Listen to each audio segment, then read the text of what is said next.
Meu nome é Rodrigo, conhecido como Rodrigo Clandestino, sou professor de Física do Colégio Estadual Compositor Manassés José de Andrade e do Instituto de Educação Carmela Dutra. Sou formado em licenciatura em Física pela Universidade Estadual do Rio de Janeiro, tenho bacharelado também em Física pela Universidade Estadual do Rio de Janeiro, fiz o meu mestrado em Ensino de Física na UFRJ, ensino História da Matemática e da Física no Instituto da Matemática da UFRJ. Antes de ingressar na academia, eu trabalhava com artesanato, fui artesão de rua, e minha família, embora nunca tenha passado fome, nunca tenha passado necessidades, meu pai faleceu muito cedo, então eu tive um incentivo da minha mãe que eu viesse estudar, que eu viesse cursar uma universidade, e entrei na universidade até novo. A partir daí, eu desenvolvi dentro da própria academia a mentalidade de estar sempre ligado com as leituras dos livros, filósofos, físicos, a questão mesmo teórica em si, acadêmica em si, mas nunca estar desvinculado das questões sociais, buscar sempre relação com o que eu estava fazendo dentro da academia com as práticas. Eu trabalhei como artesão, fazia artesanato, exposição na rua. Com incentivo da minha mãe, com incentivo da minha família, eu acabei prestando vestibular, consegui passar para a Universidade Estadual do Rio de Janeiro e começou ali a minha trajetória dentro da academia. Desde cedo eu sentia facilidade com os cálculos, com a questão da matemática em si. Me saía bem nas provas de física, no colégio. A minha primeira opção quando veio vestibular foi direto para a área de exatos, para física. Não prestei para uma outra área. O meu ingresso na academia, para além da graduação, a questão da pesquisa em si, foi por conta, principalmente, da minha primeira passagem na universidade, na licenciatura. Eu sempre escutava nos corredores, mas só fez licenciatura, por que não bacharelado? Gerando uma narrativa de até certa incapacidade para fazer o bacharelado. Aí eu fui, depois de algum tempo, mesmo tendo caído já no mercado de trabalho, mesmo tendo já um concurso para o Estado, eu resolvi voltar tardiamente para poder fazer o bacharelado. E daí, voltando ao bacharelado, foi um pulo para eu começar a ingressar no mestrado e logo em seguida no doutorado para realizar a pesquisa em ciência e as relações raciais. A dificuldade no ambiente, inicialmente, eu detectei a questão financeira. Eu lembro, por exemplo, eu morava num bairro do subúrbio do Rio de Janeiro e eu tinha que pegar ônibus, não tinha um metrô na época, para chegar até o UERJ. Chegava na sala de aula 5 minutos atrasado e a professora não deixava eu entrar em sala de aula. E aí depois passava, às vezes, o curso integral, passava o dia todo na UERJ, e com isso, muitas das vezes a alimentação não era adequada. Eu via algumas colegas saindo para almoçar em restaurante. E isso aí, embora aquele discurso, embora nós tenhamos a questão da possibilidade de todos prestarem vestibular, depois que você entra na universidade, as condições não são as mesmas. E o mesmo eu passei depois na própria mestrado e mesmo trabalhando já e também no doutorado. Agora, quanto à questão propriamente dita, a questão racial, uma questão, um negro na academia é justamente um negro dentro da própria sociedade, que muitas das vezes é cínica, defende um discurso da democracia racial, a falácia da democracia racial, e você acaba esbarrando lá dentro a questão do pertencimento. Você acaba esbarrando em uma série de situações e você meio que se sente, muitas das vezes, se pergunta, será que era para eu estar aqui? Será que esse é o meu lugar? Uma pessoa negra dentro da academia, olhando assim em retrospecto, toda a minha trajetória, enfrentar o racismo cotidiano de todos os dias. Você observar, inclusive, um novo aspecto do racismo, que é o racismo epistêmico, o chamado epistemicídio, na medida que você não tem nenhum tipo de referência dentro do seu estudo acadêmico de pessoas né, de geografias humanas parecidas, né, com você. E aí você fica nesse ambiente se sentindo muitas das vezes excluído, muitas das vezes sozinho, né? Ou você segue aquelas regras do jogo, né, que são estabelecidas muitas das vezes por pessoas brancas, né, pessoas que da elite, já que a própria universidade, a finalidade da universidade tem a pesquisa, tem a questão do estudo, da formação, mas foi para formar, né, uma elite que venha comandar o país, o Brasil, né? Você fica no meio desse universo, ou segue essas regras, a regra do jogo, ou você, se você for por um acaso defender qualquer tipo de questão referente às relações raciais, né, às relações étnico-raciais, fazer um trabalho, de repente, valorizando a cultura negra, você acaba sendo taxado, né, de militante. O seu trabalho acaba sendo colocado como um trabalho não científico. Então, isso são os embates, os enfrentamentos, né, que nós temos que reverter, trabalhar muito, lutar muito para reverter dentro dos corredores acadêmicos. As minhas referências acadêmicas, né, na academia, eu acho que eu gosto sempre, embora, né, eu seja um professor de física, esteja ligado diretamente à área de exatas, eu acho que uma referência crucial é o Frantz Fanon, filósofo, revolucionário, e eu trago, né, do Fanon, as ideias de Fanon, eu trago essas ideias para a minha pesquisa e para as minhas publicações, mesmo eu sendo um professor de física. Tem também a Grada Quilomba, gosto muito, a Bell Hooks, Abdias Nascimento, e aí, mais propriamente falando da minha área, existe uma exclusão muito grande dos e das cientistas negros e negras nos livros. Então, isso também faz parte do meu trabalho, buscar, né, pesquisar e trazer para as salas de aula cientistas que foram invisibilizados ao longo da história. Por exemplo, eu gosto muito do André Rebouças, embora seja conhecido pelo trabalho, né, que ele executou frente à questão abolicionista, mas é um nome afastado das áreas de exatas. Tem também um norte-americano chamado Lewis Latimer, tem um episódio de protagonismo na invenção da lâmpada, e outros mais, né, que eu busco pesquisar e trazer minhas atividades práticas e ações durante as minhas aulas. À medida que inúmeros trabalhos estão sendo feitos para que exista uma melhora, não somente no acesso, né, tem a questão das cotas, as questões de correção, né, de anos e anos de injustiça, de preconceito, de racismo, mas eu digo em relação às relações mesmo raciais dentro da própria academia. Eu gostaria que essas ações, esses trabalhos, que buscam a equidade, que buscam uma relação de educação antirracista, não servissem apenas para a tomada de consciência das pessoas, mas também que as pessoas agissem para que fosse, de certa maneira, falando de maneira otimista, de uma maneira completa, que o racismo dentro dos corredores universitários, e aí obviamente que vai refletir para a própria sociedade, fosse erradicado, fosse finalizado. A mensagem que eu deixo para os estudantes de maneira geral é que não caiam, né, na falácia da história única.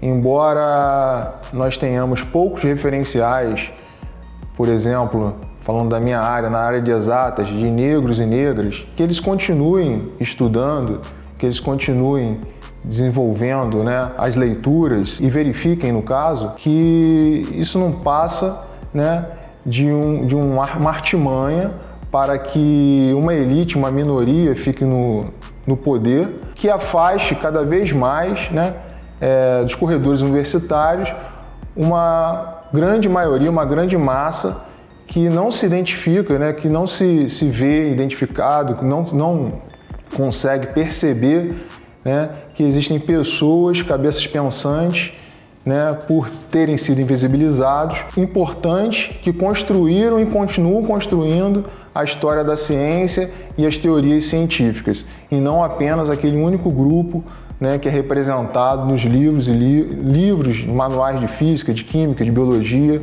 que estão nos currículos mínimos. Por isso eu acho necessário que, embora a mudança curricular ela não se dê de um dia para o outro, que nós venhamos, professores e professoras, atuar nas fendas e trazer esses referenciais de cientistas negros, cientistas negras, matemáticos, biólogos, químicos, para dentro da sala de aula, para que mais e mais alunos compreendam, se identifiquem com esses personagens e possam se aproximar, sobretudo, da área de exatas. Eu tenho trabalhado com um projeto chamado Decolonizando o Ensino de Física, rompendo com o projeto ocidental-cêntrico do mundo, e gostaria de deixar o meu e-mail, phy.art@gmail.com, para que professores, pesquisadores, estudantes que queiram entrar em contato possam ter a possibilidade, eu posso ter a possibilidade de trocar figurinhas, aprender também e construir juntos novos trabalhos. Bom, eu gostaria de agradecer a Laura, que fez o primeiro contato, a Evelyn, pela recepção, pelo carinho, pela paciência, parabenizar pelo importante projeto que está sendo desenvolvido. Suma importância, realmente, principalmente num país que ainda tenta silenciar qualquer debate, invisibilizar, silenciar, obliterar qualquer ação relacionada às questões raciais, ao racismo. Então, parabenizo pelo projeto antirracista.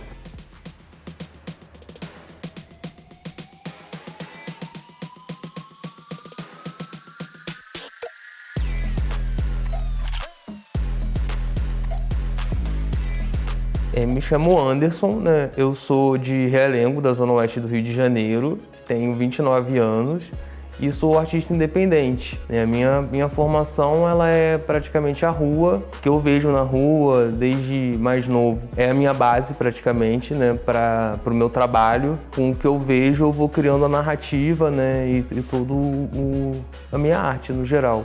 Então, como eu cheguei aqui, minha história ela começou, já tem assim 14 anos mais ou menos, uns 14, 15 anos. Eu comecei a me interessar por arte, assim, ela era arte urbana mesmo, eu gostava muito de grafite, de arte de rua. Isso eu via em programas de televisão e tal, eu não tinha muito conhecimento dentro da minha família, Minha família não é inserida em arte, apesar de que minha família ser bem musical, mas ele assim, com arte plástica, essa questão eles não são inseridos. Então, eu comecei a buscar o meu próprio caminho. Então, eu sempre gostei muito de arte de rua, arte urbana, não só grafite, mas assim, tinha lambe, tinha intervenções, pessoas que enchiam um saco plástico, escreviam alguma coisa, então botava na rua e eu era bem novo, isso me chamou muita atenção, assim. E era algo que eu não conseguia entender, Era o sentimento que eu não conseguia entender. Nessa época, eu tinha uns 15 anos, eu comecei a fazer um estágio no centro do Rio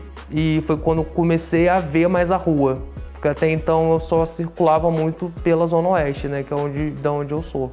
Foi quando eu comecei a querer fazer isso. Eu em casa estudava, saía da escola, ia para o estágio no centro, aí chegava em casa, eu fazia uns desenhos, começava a desenhar e falei, isso, eu não sei fazer grafite, apesar de gostar da arte urbana, então eu vou fazer isso aqui, vou colar esses desenhos na rua. Foi o início de tudo, foi aí, assim, real. Eu tinha uns 15 anos, eu realmente não sabia muito o que eu estava fazendo, mas eu estava me expressando e eu tenho essa memória muito forte, assim, comigo, de verdade. As pessoas realmente não entendiam, assim, eu sou de um meio que não é de muita gente com arte, então não tinha ninguém pra me falar, você tá sendo um artista, tá fazendo o seu trabalho, tá se expressando e tudo mais. As pessoas achavam que era uma coisa de maluco, assim, maluquice. E ficava, seu trabalho vai colar um papel ali na banca de jornal. Por quê? Sei lá, tô com vontade, sinto vontade de botar isso pra fora. Tudo começou aí, assim, até eu ir me moldando e demorou pra perceber que eu era um artista, Isso eu tinha 15 anos, eu me considerei de fato um artista, sei lá, uns 3 anos atrás, sabe? Eu já tinha uns 26, 27 anos. Mas isso foi uma base muito grande que eu tive, assim, sabe? De ter essa memória de buscar o meu próprio caminho, independente de não ter pessoas próximas para poder me incentivar a falar que aquilo ali era um trabalho meu, sabe? A arte pra mim é como se fosse um sentimento. É uma parada que eu, desde mais novo, sentia falta, eu precisava ter comigo. Eu não entendia só muito bem o que era. Aos poucos eu fui descobrindo isso, né? Então, para mim, era como um sentimento que eu não conseguia explicar. Então, me tornei artista justamente por conta de ter esse sentimento que eu não sabia o que era. Ela foi acontecendo, né? Quando eu fui ver, eu estava inserido não só na arte, mas numa vivência onde eu tinha essa necessidade, né, de ter a arte comigo. A arte fazia eu ter um diferencial assim comigo, sabe? Tipo, eu me sentia eu mesmo com a arte. Então era uma necessidade, né, por conta desse sentimento que eu tinha dentro de mim, tenho. Então, o meu processo praticamente a base do meu processo é a rua. Então, o que eu vejo na rua geralmente vira uma foto, vira um vídeo, eu anoto o que eu vejo muito. E isso vai sendo praticamente a base do que eu vou criando. E daí eu pego o material do que eu vejo e crio uma narrativa sobre isso. Crio uma história, né? A ideia é sempre que as possibilidades que a gente pode ter dentro de uma vivência. É praticamente isso que a rua me mostra, né? As milhares de possibilidades que pode ter. Então, praticamente essa é a base do meu trabalho, assim, eu crio muito sobre isso. Então, como está sendo, né, construir esse trabalho, né, tendo base o Rodrigo, né, está sendo algo grande para mim, né, de muita importância e novo, né, porque assim, a ideia do trabalho era que a gente usasse o afrofuturismo e eu tinha uma visão, né, sobre o afrofuturismo. E tendo alguma troca com alguns amigos, comecei a mudar um pouco essa minha visão e comecei a ter uma nova base para poder criar, né, em cima do Rodrigo, né, que é o nosso muso aí do trabalho e tudo mais. Então fiquei muito feliz de poder estar podendo fazer esse trabalho utilizando ele, né, como uma referência importante no meio acadêmico, né, um professor, uma referência, né, pra gente. Então está sendo algo bem legal. Então, as minhas referências negras são pessoas próximas a mim mesmo, sabe? São meus amigos, são minhas referências. Posso dar alguns exemplos como o Simba, a Revertindo, Laís. São pessoas que são artistas, né? Que buscam o próprio caminho, né? Tem a sua própria identidade, que é algo muito importante para mim dentro da arte, né? Que a gente mostrar realmente o que a gente tem para mostrar, né? Assim, ter as nossas referências, mas mostrar o que a gente é ali dentro. Então, eles acabam sendo minha referência por estar bem próximo desse pensamento, né, que eu tenho referente à arte. Não só eles, como outros artistas independentes também, é uma galera bem grande aí. E é basicamente isso, assim. Então, qual o futuro das pessoas negras na arte? Eu vejo que, assim, há um bloqueio ainda, né, atualmente, de pessoas pretas dentro da arte, em espaços, né, assim, brancos, assim, em esses eventos que acontecem por aí de arte, né, no Rio, aqui no Rio, no Brasil. Não há tantas pessoas pretas inseridas nesses espaços, são sempre as mesmas pessoas.